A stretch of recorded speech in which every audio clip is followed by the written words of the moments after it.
അങ്ങനെ തിരക്കുള്ള ജോലിയൊന്നും അവന് വേണ്ട. അത് രാജിവെച്ചിട്ട് വീട്ടിലിരിക്കാൻ ഞാൻ പറയാം. അവനിപ്പോ ആ ജോലി ചെയ്ത് ജീവിക്കേണ്ട അവസ്ഥയൊന്നും ഇല്ലല്ലോ. വീട് കഴിഞ്ഞു മതി മറ്റെന്തും.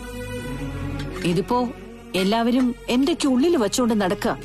ഏടത്തി അത് തന്നെ. മോളെ പോലെ തന്നെ വിഷമമുണ്ട് ഏട്ടത്തിയുടെ മുഖത്തും. അരുണിന്റെ കാര്യത്തിലാണെങ്കിൽ അവന് വിഷമമല്ല, ഒരുതരം ദേഷ്യ. എല്ലാം കൂട്ടി വായിക്കുമ്പോ കാര്യങ്ങളത്ര പന്തിയല്ലാന്ന് ആർക്കും മനസ്സിലാവും.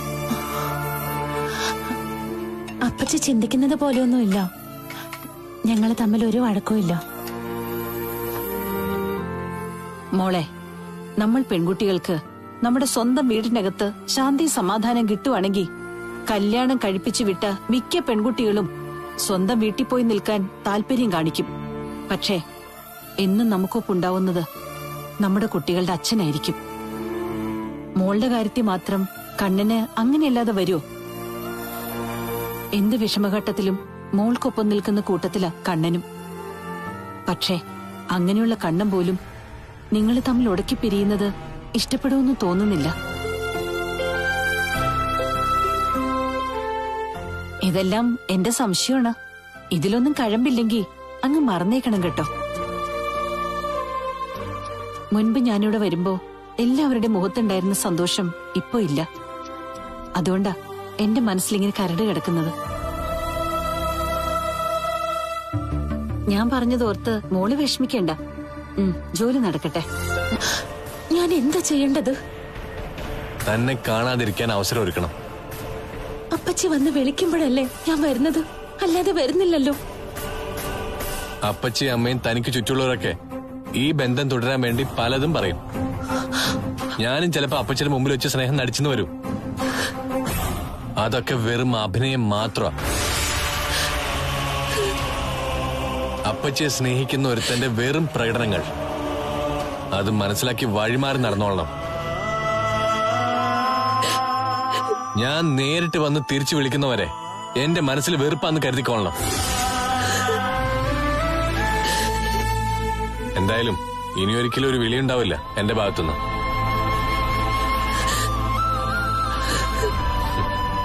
പിന്നെ അപ്പച്ചിയുടെ പിന്തുണയോടെ ഇവിടെ വന്ന് താമസിക്കുകയാണെങ്കിൽ അപ്പച്ചി വരുമ്പോ മാത്രം തനിക്ക് മുറി കഴിയാം.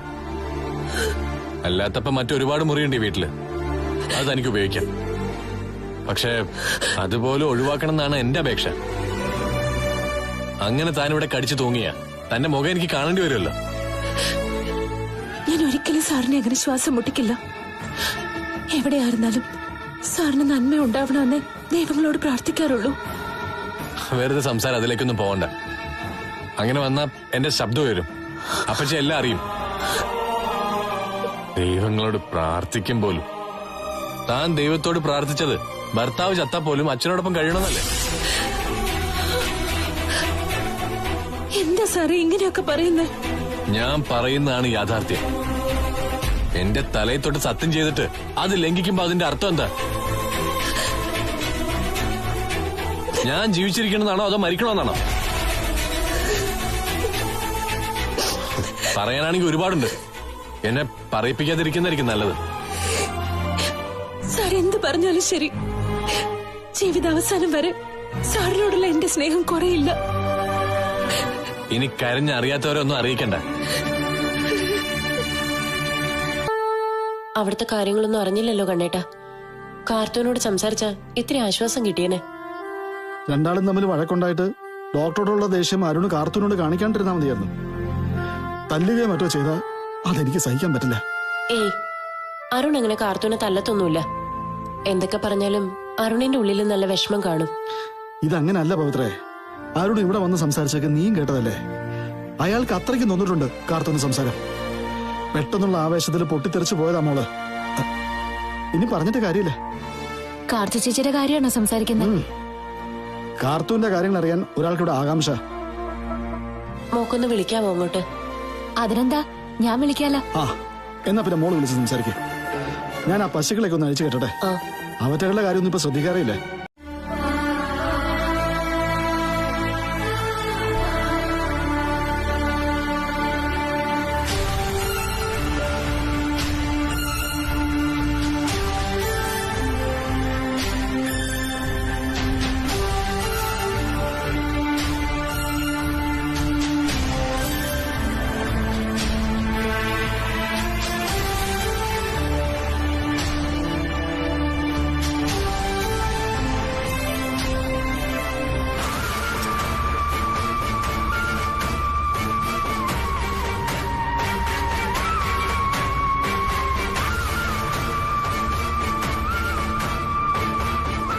അരുൺ,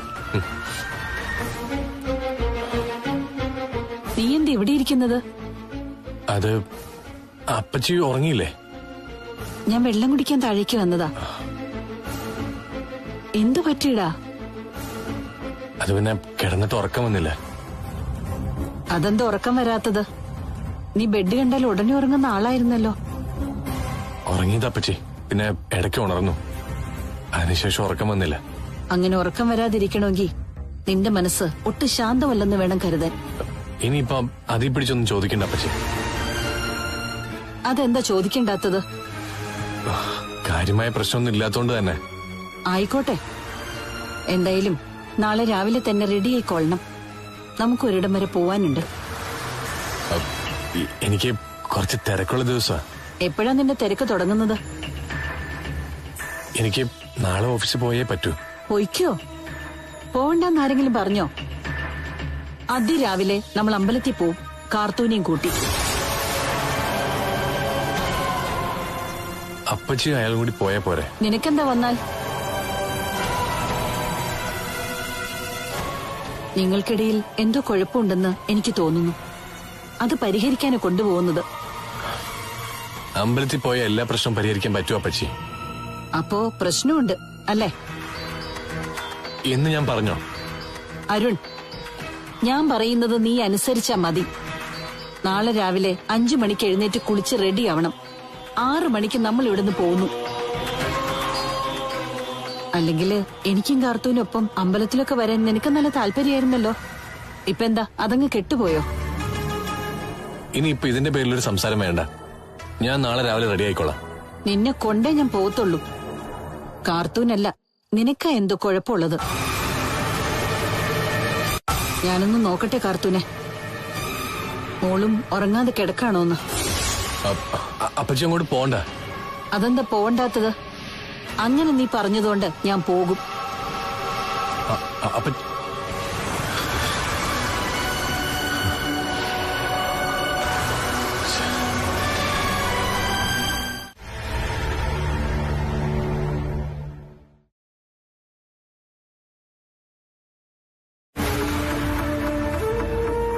ഇന്നലെ ഒരു ദിവസം കാർത്തു അവിടെ തന്നെ ആയിരുന്നല്ലോ. ഇതോടെ പ്രശ്നങ്ങളെല്ലാം അവസാനിച്ചാ മതിയായിരുന്നു.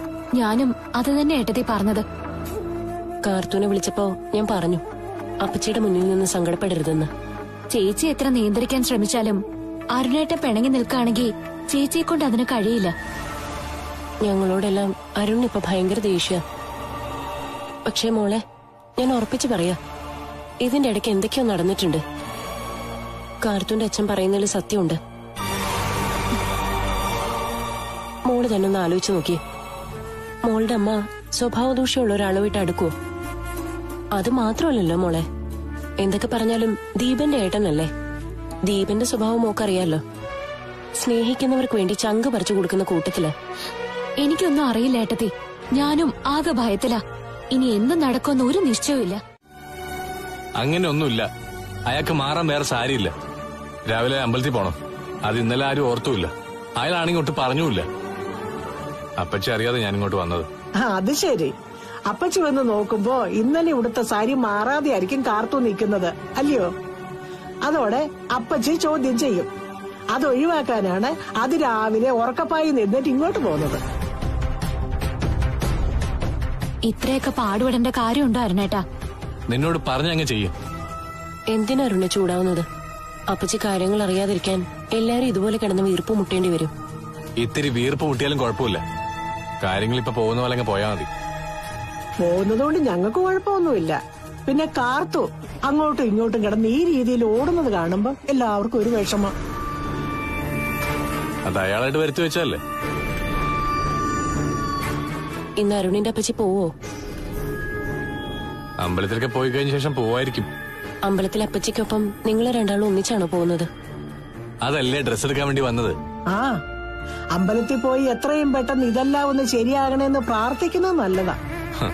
ഇതിനു മുമ്പ് അമ്പലത്തിൽ പോകുമ്പോ എന്റെ മനസ്സിൽ ഒരേ ഒരു പ്രാർത്ഥന ഉണ്ടായിരുന്നുള്ളൂ. അയാള് ഡോക്ടർ ജീവനെ സ്നേഹിക്കരുതേ എന്ന്. എന്നാ ആ പ്രാർത്ഥനയോട്ട് ദൈവം കേട്ടതുമില്ല.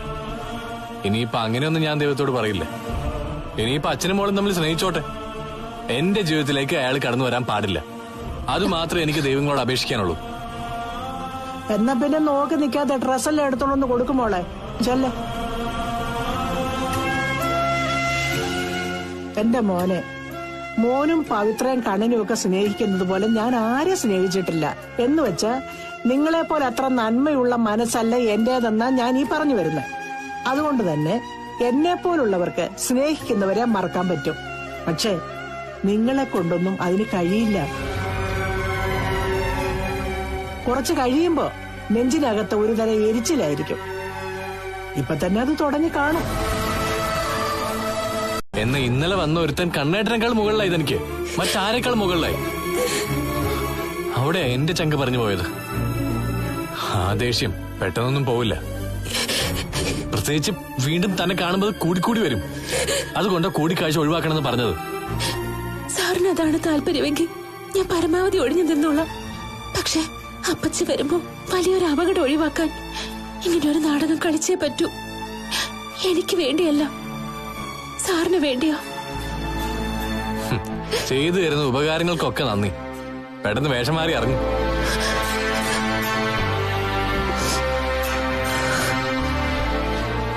അമ്പലത്തിൽ പോകുമ്പോ അച്ഛന്റെ ആയുസ് കൂട്ടണേന്ന് പ്രാർത്ഥിക്കും. ബാക്കിയുള്ളവർ പെട്ടെന്ന് തീരണേന്നു.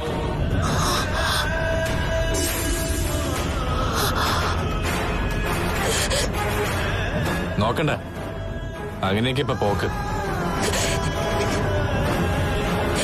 പെട്ടെന്ന് വേഷം മാറ്, എന്നിട്ടാണ് എനിക്ക് റെഡിയാവും.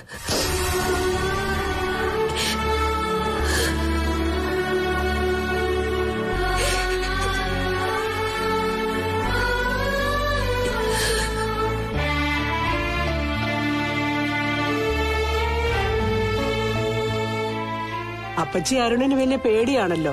അതുകൊണ്ട് എല്ലാം ആറി തണുക്കുമായിരിക്കും അല്ലേ പവിത്രേ? അങ്ങനെ എന്തെങ്കിലും സംഭവിച്ചേ പറ്റൂ, എത്രയും പെട്ടെന്ന്. സംഭവിച്ചില്ലെങ്കിൽ ഇങ്ങനെ കിടന്ന് ഓടേണ്ടി വരും. എന്ത് ആവേശത്തോടെയായിരുന്നു ഡ്രസ്സെല്ലാം ഇവിടെ കൊണ്ടുവന്ന് തള്ളിയിട്ട് പോയത്. മാളുവിന്റെ കയ്യിൽ കൊടുത്തുവിട്ടതിന്റെ ബാക്കി നേരിട്ട് ഇവിടെ എത്തിക്കല്ലായിരുന്നോ? ഇപ്പൊ ഏതായാലും അതൊന്നും വേണ്ടായിരുന്നെന്ന് തോന്നിക്കാണും. അങ്ങനെ ഓരോന്നും തോന്നുമോളെ, അവസാനം വാശിക്കാരൻ വഴിക്ക് വരും. കാർത്തുമോള് വിളിച്ചായിരുന്നു പവിത്രേ? ഇല്ല കണ്ണേട്ടാ. അരുൺ ഡ്രസ്സുമായിട്ട് ചെല്ലുന്നത് അരുണിന്റെ അപ്പച്ചി കണ്ടാ കുഴഞ്ഞു തന്നെ. ആ, മിക്കവാറും കാണും. അപ്പച്ചി അറിയാനുള്ളതൊക്കെ അറിയണമെന്ന് തന്നെയാ ഞാൻ പറയുന്നത്. എങ്കിലേ കൊച്ചുങ്ങൾ രണ്ടും കൂടെ ഒന്നിക്കൂ. അപ്പച്ചി അറിഞ്ഞതിന് ശേഷം അവരിതൊരു വലിയ വിഷയമായിട്ട് എടുത്തില്ലെങ്കിൽ കുഴപ്പമില്ലായിരുന്നു. ഏറെ നാളുകൾക്ക് ശേഷം കിട്ടിയ മോളെ എങ്ങനെയെങ്കിലും സ്നേഹിക്കണമെന്നും സംരക്ഷിക്കണമെന്നും മാത്രമേ ഉള്ളൂ അരുണിന്റെ അപ്പച്ചിക്ക്. പക്ഷേ ഈ സംഭവം അറിഞ്ഞാലുണ്ടല്ലോ, ആ സ്വഭാവത്തിന് മാറ്റം വരും. അരുണിനെ പോലെ അരുണിന്റെ അപ്പച്ചിയും കാർത്തൂനെ തള്ളിക്കളഞ്ഞെന്ന് വരാം. നീ എന്തുവാടാ ഈ പറയുന്നത്? കാർത്തുവിനെ കാട്ടിക്കൊണ്ട് കളഞ്ഞതിന്റെ കുറ്റബോധം അവർക്ക് ഇതുവരെ മാറിയിട്ടില്ല.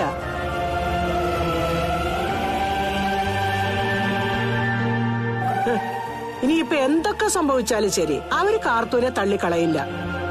പിന്നെ നമ്മളെല്ലാവരും ഭയക്കുന്ന പോലെ ഡോക്ടറെ അവര് തട്ടിക്കളയാനുള്ള സാധ്യതയുണ്ട്. അതുകൊണ്ടല്ലേ അമ്മേ അരുൺ പോലും ഒന്നും പറയാത്തത്. ആ, രണ്ടാളെയും കൂട്ടി അമ്പലത്തിലൂടല്ലേ അപ്പച്ചി പോകുന്നത്. അത് ചിലപ്പോ ഗുണം ചെയ്തേക്കും. അത് മാത്രം അല്ലടാ, കാർത്തുമോള് ചെയ്ത നല്ല കാര്യങ്ങളൊക്കെ അവർക്ക് അത്ര പെട്ടെന്നങ്ങ് മറക്കാൻ പറ്റുമോ? ഇവിടെ ഒരാളുണ്ടല്ലോ, എന്റെ ഇളയ മരുമോള്. ആ മരുമോൾ ഇന്ന് ജീവിക്കുന്നത് കാർത്തു കാരണ.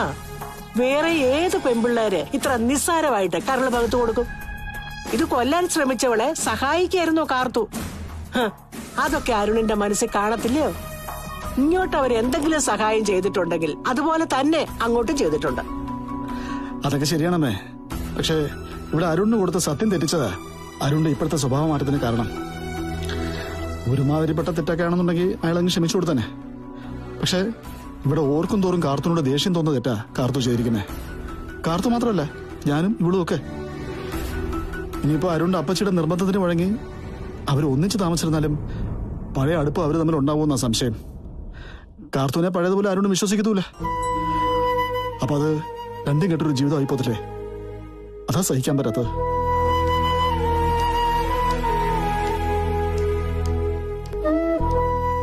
അത് കണ്ണേട്ടൻ പറഞ്ഞത് ശരിയാ അമ്മേ. പിന്നെ പഴയ പോലെ അവർക്കിടയിൽ ആ സ്നേഹം നിലനിൽക്കില്ല. എന്റെ ചേർത്തെടുത്ത് ഭഗവതി എല്ലാരെയും അസൂയപ്പെടുത്തുന്ന ഒരു ജീവിതമായിരുന്നു.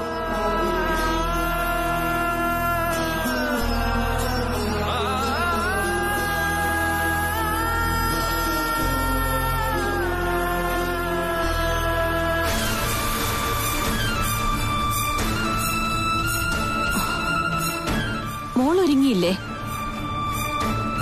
റെഡി ആയിക്കൊണ്ടിരിക്കുക. നിന്റെ തലയിൽ തൊട്ട് സത്യം ചെയ്തിട്ട് കാർത്തു എന്തെങ്കിലും തെറ്റ് ചെയ്തു? എന്ന ഇന്നലെ വന്ന ഒരുത്തൻ കണ്ണേട്ടനേക്കാൾ മുകളിലായി ഇതെനിക്ക്, മറ്റാരേക്കാൾ മുകളിലായി. അവിടെ എന്റെ ചങ്ക് പറഞ്ഞു പോയത്. ആ ദേഷ്യം പെട്ടെന്നൊന്നും പോവില്ല.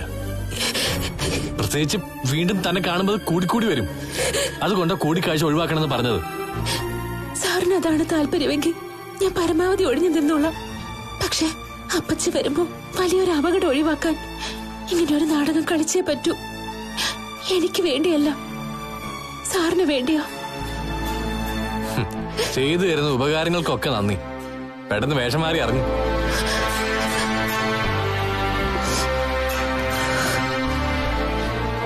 അമ്പലത്തിൽ പോകുമ്പോ അച്ഛന്റെ ആയുസ് കൂട്ടണേന്ന് പ്രാർത്ഥിക്കും. ബാക്കിയുള്ളവർ പെട്ടെന്ന് തീരണേന്ന്.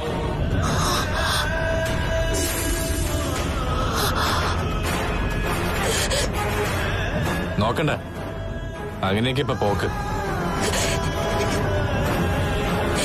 പെട്ടെന്ന് വേഷം മാറ്, എന്നിട്ടാണ് എനിക്ക് റെഡിയാവുക.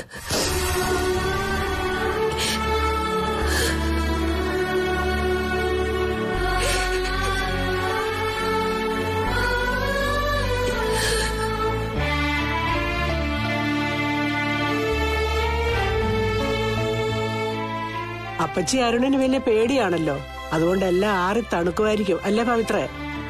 അങ്ങനെ എന്തെങ്കിലും സംഭവിച്ചേ പറ്റൂ, എത്രയും പെട്ടെന്ന്. സംഭവിച്ചില്ലെങ്കിൽ ഇങ്ങനെ കിടന്ന് ഓടേണ്ടി വരും. എന്ത് ആവേശത്തോടെയായിരുന്നു ഡ്രസ്സെല്ലാം ഇവിടെ കൊണ്ടുവന്ന് തള്ളിയിട്ട് പോയത്. മാളുവിന്റെ കയ്യിൽ കൊടുത്തുവിട്ടതിന്റെ ബാക്കി നേരിട്ട് ഇവിടെ എത്തിക്കല്ലായിരുന്നോ? ഇപ്പൊ ഏതായാലും അതൊന്നും വേണ്ടായിരുന്നെന്ന് തോന്നിക്കാണും. അങ്ങനെ ഓരോന്നും തോന്നുമോളെ, അവസാനം വാശിക്കാരൻ വഴിക്ക് വരും. കാർത്തുമോള് വിളിച്ചായിരുന്നു പവിത്രേ? ഇല്ല കണ്ണേട്ടാ. അരുൺ ഡ്രസ്സുമായിട്ട് ചെല്ലുന്നത് അരുണിന്റെ അപ്പച്ചി കണ്ടാ കുഴഞ്ഞു തന്നെ. ആ, മിക്കവാറും കാണും. അപ്പച്ചി അറിയാനുള്ളതൊക്കെ അറിയണമെന്ന് തന്നെയാ ഞാൻ പറയുന്നത്. എങ്കിലേ കൊച്ചുങ്ങൾ രണ്ടും കൂടെ ഒന്നിക്കൂ. അപ്പച്ചി അറിഞ്ഞതിന് ശേഷം അവരിതൊരു വലിയ വിഷയമായിട്ട് എടുത്തില്ലെങ്കിൽ കുഴപ്പമില്ലായിരുന്നു. ഏറെ നാളുകൾക്ക് ശേഷം കിട്ടിയ മോളെ എങ്ങനെയെങ്കിലും സ്നേഹിക്കണമെന്നും സംരക്ഷിക്കണമെന്നും മാത്രമേ ഉള്ളൂ അരുണിന്റെ അപ്പച്ചിക്ക്. പക്ഷേ ഈ സംഭവം അറിഞ്ഞാലുണ്ടല്ലോ, ആ സ്വഭാവത്തിന് മാറ്റം വരും. അരുണിനെ പോലെ അരുണിന്റെ അപ്പച്ചിയും കാർത്തുവിനെ തള്ളിക്കളഞ്ഞെന്ന് വരാം. നീ എന്തുവാടാ ഈ പറയുന്നത്? കാർത്തുവിനെ കാട്ടിക്കൊണ്ട് കളഞ്ഞതിന്റെ കുറ്റബോധം അവർക്ക് ഇതുവരെ മാറിയിട്ടില്ല.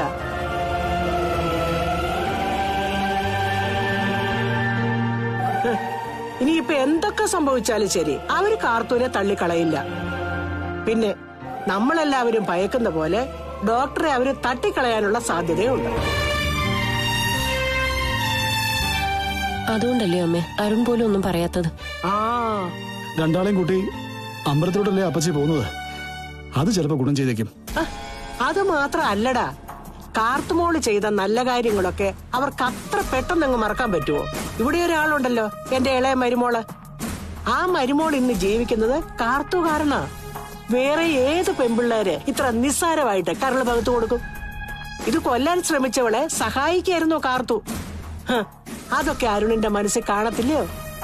ഇങ്ങോട്ട് അവർ എന്തെങ്കിലും സഹായം ചെയ്തിട്ടുണ്ടെങ്കിൽ അതുപോലെ തന്നെ അങ്ങോട്ടും ചെയ്തിട്ടുണ്ട്. അതൊക്കെ ശരിയാണമ്മേ. പക്ഷേ ഇവിടെ അരുണിന് കൊടുത്ത സത്യം തെറ്റിച്ചതാ അരുണിന്റെ ഇപ്പോഴത്തെ സ്വഭാവ മാറ്റത്തിന് കാരണം. ഒരുമാതിരിപ്പെട്ട തെറ്റൊക്കെ ആണെന്നുണ്ടെങ്കിൽ അയാളങ്ങ് ക്ഷമിച്ചു കൊടുത്തന്നെ. പക്ഷെ ഇവിടെ ഓർക്കും തോറും കാർത്തുനോട് ദേഷ്യം തോന്നുന്ന തെറ്റാ കാർത്തു ചെയ്തിരിക്കുന്നേ. കാർത്തു മാത്രമല്ല, ഞാനും ഇവളും ഒക്കെ. ഇനിയിപ്പോ അരുണിന്റെ അപ്പച്ചിയുടെ നിർബന്ധത്തിന് വഴങ്ങി അവർ ഒന്നിച്ച് താമസിച്ചിരുന്നാലും പഴയ അടുപ്പ് അവർ തമ്മിൽ ഉണ്ടാവുമെന്നാ സംശയം. കാർത്തുവിനെ പഴയതുപോലെ അരുൺ വിശ്വസിക്കത്തൂല. അപ്പൊ അത് രണ്ടും കെട്ടൊരു ജീവിതം ആയിപ്പോത്തില്ലേ? അതാ സഹിക്കാൻ പറ്റാത്തത്.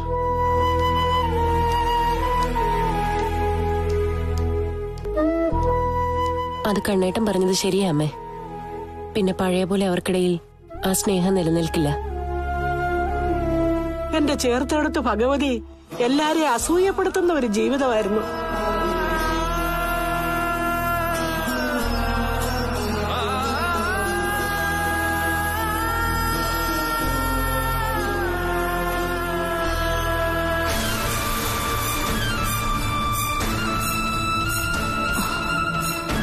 മോൾ ഒരുങ്ങിയില്ലേ? റെഡി ആയിക്കൊണ്ടിരിക്കുക. നിന്റെ തലയിൽ തൊട്ട് സത്യം ചെയ്തിട്ട് കാർത്തു എന്തെങ്കിലും തെറ്റ്?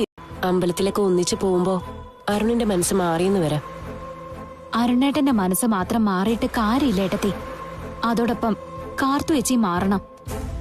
ഡോക്ടർ ജീവനെ കാണാനോ സംസാരിക്കാനോ പോകരുതെന്ന് പറഞ്ഞിട്ട് അതിന് വ്യക്തമായൊരു മറുപടി തന്നിട്ടില്ല കാർത്തു ചേച്ചി ഇതുവരെ. പവിത്ര, ഇനി അയാൾ ഇങ്ങോട്ടെങ്ങാണ് വരുവാണെങ്കിൽ ഞാൻ പറഞ്ഞതുപോലെ തന്നെ അങ്ങ് പറയണം. നമുക്ക് നമ്മുടെ കൊച്ചിന്റെ ജീവിതമാണ് പ്രധാനം. അതിട്ട് അമ്മാനം ആടരുതെന്ന് അയാൾക്ക് മനസ്സിലാകുന്ന രീതിയിൽ അങ്ങോട്ട് പറഞ്ഞു കൊടുക്കണം. എങ്ങനെ അമ്മ മുഖത്ത് നോക്കി ആ രീതിയിലൊക്കെ പറയുന്നത്? എന്താ പറഞ്ഞാല്? കണ്ണേട്ടനും അയാളോട് മുഷിഞ്ഞാണല്ലോ സംസാരിക്കാറ്. അത് മോള് പറഞ്ഞത് സത്യമാ. പവിത്രേ, നിനക്ക് ഡോക്ടർ ജീവനും കാർത്തു ഒന്നിക്കുന്നതിലാണോ അതോ അരുണും കാർത്തു ഒന്നിച്ച് ജീവിക്കുന്നതിലാണോ സന്തോഷം? അതെന്താ അമ്മ അങ്ങനെ ചോദിച്ചത്? നമ്മുടെ കൊച്ചിന്റെ ജീവിതത്തിനപ്പുറം നമുക്ക് മറ്റെന്തെങ്കിലും ഉണ്ടോ? ആ, അങ്ങനെയാണെങ്കിൽ ഡോക്ടർ ജീവൻ വരുമ്പോ ഇനി വരരുതെന്നും കാർത്തുവിനെ കാണരുതെന്നും പറയണം. ഡോക്ടറെ കണ്ടില്ലെന്ന് കരുതി അച്ഛനോടുള്ള മോളുടെ സ്നേഹം കുറയോ? ഒരു സമയത്ത് കാർത്തുവിനും നിങ്ങൾക്ക് എല്ലാവർക്കും താങ്ങൻ തടലുമായിട്ട് നിന്നത് അരുണ. അതുകൊണ്ട് അതിന്റെ സ്നേഹം നമ്മൾ അരുണിനോട് കാണിച്ചേ പറ്റൂ. ഇവിടെ ഇപ്പോ അരുൺ കാർത്തുവായിട്ട് പിണങ്ങി. അതിന്റെ കാരണം കാർത്തും നീയും കണ്ണനും തന്നെയാ പവിത്രേ. അതിൽ നിന്ന് നിങ്ങൾക്ക് ഒളിച്ചോടാൻ പറ്റത്തില്ല.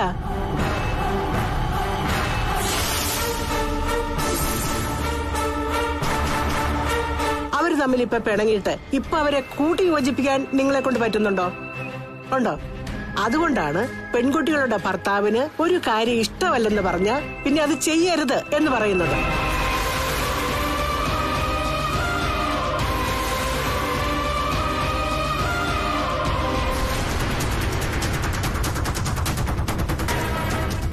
കാർത്തു ചേച്ചി ഇപ്പോഴും രാത്രിയിൽ ഡോക്ടറുമായിട്ട് സംസാരിക്കുന്നുണ്ടോന്ന് എനിക്ക് സംശയം. മോള് സംസാരിച്ചില്ലെങ്കിൽ അയാൾ ഇങ്ങോട്ട് വിളിക്കും. ഇനിയിപ്പോ അറിയാൻ പറ്റത്തില്ല ഒരു സുപ്രഭാതത്തിലെ അച്ഛന്റെ കൂടെ മോൾ അമേരിക്കക്ക് പോവോന്ന്. അമ്മ നമ്മുടെ കാർത്തൂനെ പറ്റി തന്നെയാണോ പറയുന്നത്? ആര് വന്നാലും കണ്ണേട്ടനെ വിട്ട് കാർത്തു എവിടേക്കും പോവില്ല. അയാളൊരു പ്രത്യേക സ്വഭാവക്കാരനാണെന്നാ അമ്മയും മുത്തശ്ശനൊക്കെ പറഞ്ഞിരിക്കുന്നത്. അതുകൊണ്ട് ഉണ്ണിയേട്ടന്റെ അമ്മ പറഞ്ഞതുപോലെ ഇനി കാർത്തു വെച്ചിയുടെ മനസ്സ് മാറ്റിയെടുക്കുന്നൊന്നും പറയാൻ പറ്റില്ല. അങ്ങനൊന്നും മാറുന്ന മനസ്സല്ല കാർത്തൂന്റേത്. അച്ഛനെ മോള് വെറുക്കില്ലായിരിക്കാം, പക്ഷെ അച്ഛൻ വിളിക്കുന്നിടത്തേക്ക് നമ്മളെല്ലാം വിട്ടിട്ട് കാർത്തു പോവില്ല. ഇതിനു മുൻപ് മോൾ ഇവന്റെ തലയിൽ തൊട്ട് ക്ഷേത്രനടയിൽ വെച്ചൊരു സത്യം ചെയ്തു. ഒരിക്കലും മോള് കാണാൻ പാടില്ലാത്ത ഒരുത്തനെ കാണില്ലെന്നായിരുന്നു സത്യം ചെയ്തു കൊടുത്തത്. അത് മോൾ അനുസരിക്കുന്നുണ്ടെന്നാ എന്റെ വിശ്വാസം. അതുപോലെ ഇവിടെയും നിങ്ങളൊരു സത്യം ചെയ്യണം. ഇപ്പോ നിങ്ങൾ തമ്മിൽ ചെറിയ പിണക്കുണ്ടെന്നാ എന്റെ വിശ്വാസം. അതിന്റെ കാരണം നിങ്ങൾ പറയുന്നില്ലെങ്കിലും അത് സത്യമാണ്.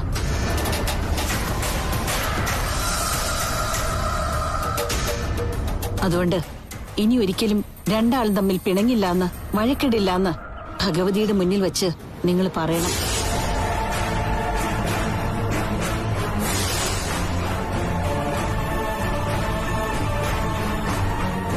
ഞാൻ ശ്രദ്ധിക്കായിരുന്നു. ഇതുവരെ നിന്റെ മുഖത്ത് എന്താടാ ഒരു തെളിച്ചില്ലാത്തത്? അങ്ങനെയൊന്നുമില്ല അപ്പച്ചി. ഞങ്ങളെ അപ്പച്ചി സംശയിക്കുന്ന എന്റെ വിഷമം. അങ്ങനെ സംശയിക്കാതിരിക്കാനാണ് ഈ ഒരു കാര്യം ഞാൻ പറഞ്ഞത്. നീ സത്യം പറയണം. സത്യമായിട്ടും കാർത്തൂനെ വേദനിപ്പിക്കില്ല എന്ന് പറഞ്ഞോ?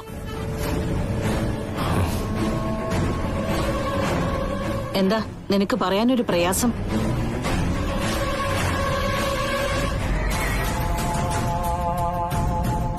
ഞാൻ ഇനി വേദനിപ്പിക്കില്ല ദേവി. അങ്ങനെ പറഞ്ഞ പോരാ. ഞാൻ ഇനി കാർത്തൂനെ ഒരിക്കലും വേദനിപ്പിക്കില്ല, കാർത്തൂനോട് പിണങ്ങില്ല ദേവി എന്ന് പറയണം. അങ്ങനെ പറ. ഞാൻ ഇനി കാർത്തൂനെ ഒരിക്കലും വേദനിപ്പിക്കില്ല, കാർത്തൂനോട് പിണങ്ങില്ല ദേവി.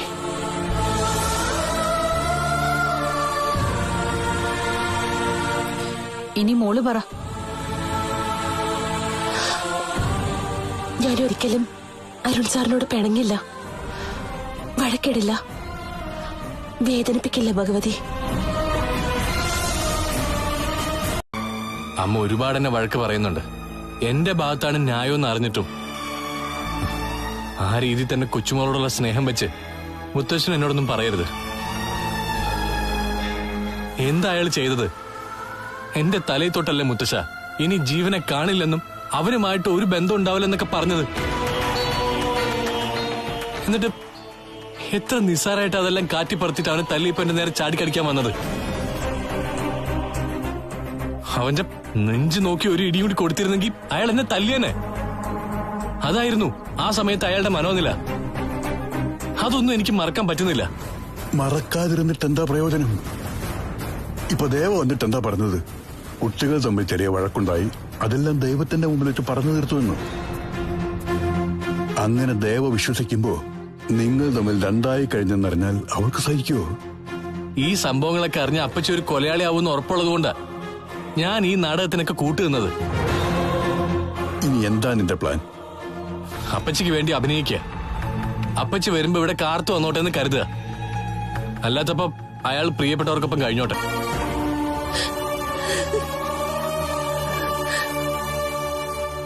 മോള് കരയണ്ട, ഞാൻ അവനോട് സംസാരിച്ചിട്ടുണ്ട്.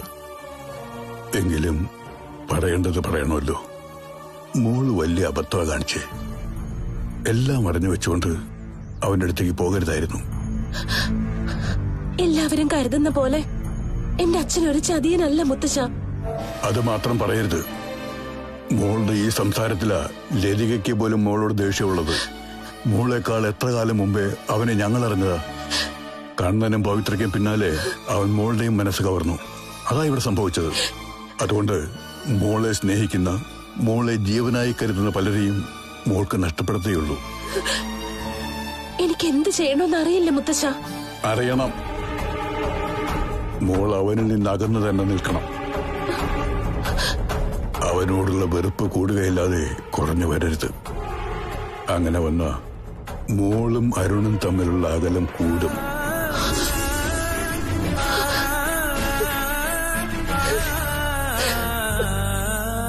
എനിക്കറിയാം മോളെ, മോളുടെ മനസ്സിലെ സങ്കടം. നമുക്കൊക്കെ എല്ലാവരെയും സ്നേഹിക്കാനേ കഴിയൂ. എന്നാ നമ്മുടെ സ്നേഹം അർഹിക്കാത്ത ചിലരുണ്ട്. അവരുമായിട്ടെടുത്ത ഇപ്പൊ കരയുന്നത് പോലെ മൂക്ക് കരയേണ്ടി വരും. നമ്മളെ ജീവനായി കരുതുന്നവർ പോലും നമ്മുടെ ശത്രുക്കളായി മാറും. കാർത്തൂന്റെ ഉള്ളിൽ എന്തൊക്കെയോ സങ്കടങ്ങളുണ്ടെന്നുള്ള കാര്യം ഉറപ്പാ. നീ ഒരു കാരണവശാലും മോളെ കരയിക്കരുത്. നിന്റെ ഭാര്യ മാത്രമല്ല കാർത്തു, അത് നിനക്കറിയാലോ. ആ ഒരു സൗജന്യം മുതലാക്കി തെറ്റുകളൊക്കെ ചെയ്യാൻ ശ്രമിച്ച എനിക്ക് സഹിക്കാൻ പറ്റില്ല അപ്പച്ചി. കാർത്തു എന്ത് തെറ്റ് ചെയ്തെന്നാ നീ പറയുന്നേ? ഞാൻ വന്നപ്പോ മുതല് അതല്ലേ ചോദിക്കുന്നത്. എന്തുണ്ടെങ്കിലും നീ എന്നോട് തുറന്നു പറയണം. അയാൾ ഇപ്പൊ പഴയ പോലെ അനുസരണൊന്നും കാണിക്കുന്നില്ല. അങ്ങനെ കാണിക്കുന്നില്ലെങ്കിൽ അത് നിന്റെ കുഴപ്പാ. കണ്ണൻ മകളായിട്ട് വളർത്തിയതാ കാർത്തൂനെ. ഇന്ന് വരെ കണ്ണൻ കാർത്തൂനെ കുറിച്ച് തെറ്റായൊരു അഭിപ്രായം പറഞ്ഞിട്ടില്ല. ഒരു വീടിനകത്ത് കിലിക്കാൻ പെട്ടിയെ പോലെ ഓടി നടന്നവളാ കാർത്തു. അവിടുത്തെ പശുക്കൾക്ക് പോലും കാർത്തൂന് ജീവനാ. അങ്ങനെയുള്ളൊരു പെൺകുട്ടി നിന്റെ ഭാര്യയെ വന്ന ശേഷം മാറിയെങ്കിൽ ആ മാറ്റത്തിന് പിന്നിൽ നീ തന്നെയാ. അപ്പച്ചി എന്നെ കുറ്റപ്പെടുത്തിക്കോ, ഞാൻ തർക്കത്തിനൊന്നുമില്ല. തർക്കിക്കേണ്ടെന്ന് മാത്രമല്ല, പരമാവധി കാർത്തൂന് സന്തോഷം കൊടുക്കണം. ബന്ധങ്ങൾ കുറച്ചുകൂടി ഉറക്കട്ടെ എന്ന് കരുതിയ മാളൂനെ കൂടി ഞാൻ കണ്ണന്റെ വീട്ടിലേക്ക് വിട്ടത്. അപ്പൊ ഇവിടെ ഒരുത്തൻ എല്ലാവരെയും കൂട്ടി യോജിപ്പിക്കുന്ന കാർത്തൂനോട് അകലം കാണിക്ക.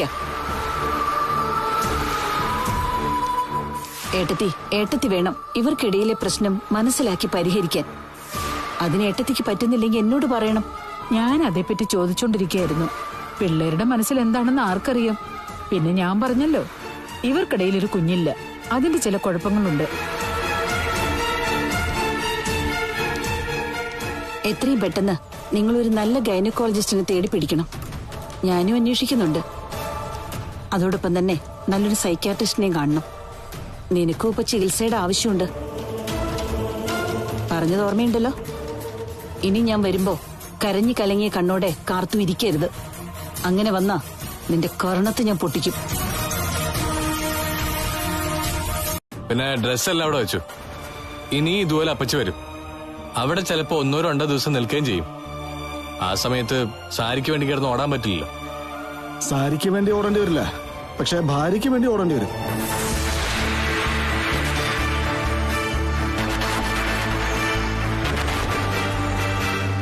അല്ല, ഏത് നേരവും കാർത്തു ഇവിടെ ആണെന്നുണ്ടെങ്കിൽ ഇടയ്ക്കിടയ്ക്ക് കയറി വരുന്ന അപ്പച്ചി പെട്ടെന്ന് കാര്യങ്ങൾ മനസ്സിലാക്കത്തില്ലേ? നമ്മൾ മറച്ചു വെച്ചിട്ടുള്ള എല്ലാ കാര്യങ്ങളും എന്തെങ്കിലും ഒരു ദിവസം എല്ലാവരും അറിയും.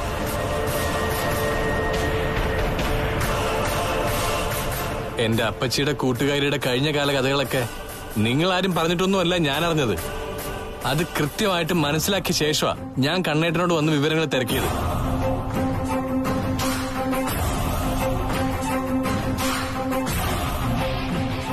അതുകൊണ്ട് എല്ലാം എല്ലാ കാലവും മൂടി വെക്കാം എന്നുള്ള ചിന്തയൊന്നും എനിക്കില്ല.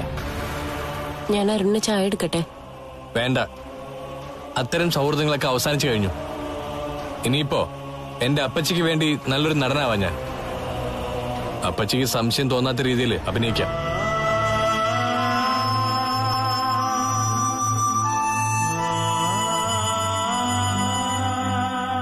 മോളെ അരുൺ തിരിച്ചുകൊണ്ട് വിടരുതെന്നായിരുന്നു പ്രാർത്ഥന.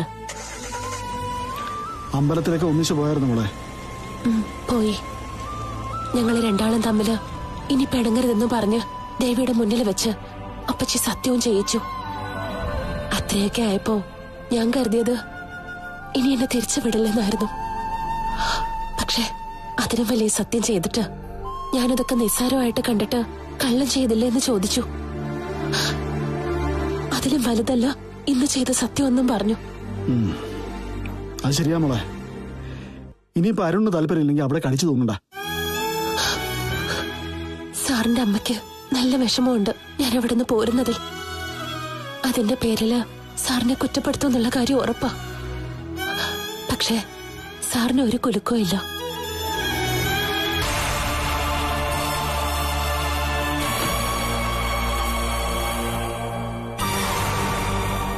ഞാനിവിടെ ഒറ്റയ്ക്കുള്ളൂ ഇപ്പോ. എന്നിട്ട് താനിങ്ങനെ കറങ്ങി നടക്കല്ലേ? ഞാൻ കറങ്ങി നടന്നതൊന്നുമല്ല. ശരത്തേട്ടനോട് ഞാൻ പറഞ്ഞല്ലോ, കാർത്തും അരുണും തമ്മിൽ എന്തോ അല്ലറ ചില്ലറ പ്രശ്നങ്ങളുണ്ടായി. അതൊന്ന് പരിഹരിക്കാൻ പോയതാ. ഏത് നേരവും താൻ കാർത്തുവിന്റെ പിന്നാലെയാ. പിന്നെ മാളുവിനെ വിളിക്കുന്നുണ്ട്, കാണുന്നുണ്ട്. അവരൊന്നും അല്ലാതെ നമുക്കൊരു മൂത്ത മോളുണ്ട്. അവളെ ദത്തെടുത്താണെങ്കിലും അനന്തരവൻ നമ്മുടെ സ്വന്തം അനന്തരവനാ. പിന്നെ മഞ്ജുവിനെ നമ്മൾ അന്യായി കണ്ടിട്ടില്ല. അവരുടെ പ്രശ്നം പരിഹരിക്കാൻ ഇതുവരെ താൻ മെനക്കെട്ടിട്ടില്ല. അവര് തമ്മിൽ എന്താ പ്രശ്നം? അവര് നല്ല ഒത്തിണക്കത്തോടെ പോവല്ലേ? ആയിക്കോട്ടെ, എങ്കിലും നമ്മളോട്ട് അവരിപ്പോ ഒരുപാട് അകലത്തിലാ. ആ അകലം പെട്ടെന്നൊന്നും കുറയ്ക്കാൻ പറ്റില്ല ശരത്തേട്ടാ. താനങ്ങോട്ട് തിരിഞ്ഞു പോലും നോക്കുന്നില്ലല്ലോ. എന്നെ കാണുന്നത് അവനും അവൾക്ക് ദേഷ്യ. പിന്നെ ഞാൻ എന്തിനാ അങ്ങോട്ട് ചെല്ലുന്നത്? കുറെ നാളുകൾക്ക് മുമ്പ് അച്ഛനെ ഭരിക്കുന്ന അമ്മയെയാണ് അവരൊക്കെ കണ്ടിട്ടുള്ളത്. അന്ന് പഞ്ചപുച്ഛം അടക്കിയാണ് ഞാൻ തന്റെ മുമ്പിൽ നിന്നിരുന്നത്. എന്നാൽ അന്നത്തെ ദേവയാണ് നല്ലതെന്ന് എനിക്കിപ്പോ തോന്നുക. അന്ന് താൻ എന്നെ ചൂണ്ടുവരൽ നിർത്തുമായിരുന്നെങ്കിലും മക്കളും അനന്തരവന്മാരെന്ന് പറഞ്ഞാൽ തനിക്ക് ജീവനായിരുന്നു. മഞ്ജു പറഞ്ഞതുപോലെ കാർത്തു അരുണിന്റെ ഭാര്യ വന്ന ശേഷമാണ് ഈ മാറ്റങ്ങളെല്ലാം ഉണ്ടായത്. പിന്നെ വേറൊരാളുടെ പിന്നാലെ അലയുന്നു, ഡോക്ടർ ജീവന്റെ. ആ പേര് കേട്ട് കഴിഞ്ഞാൽ പൊട്ടിത്തെറിക്കും.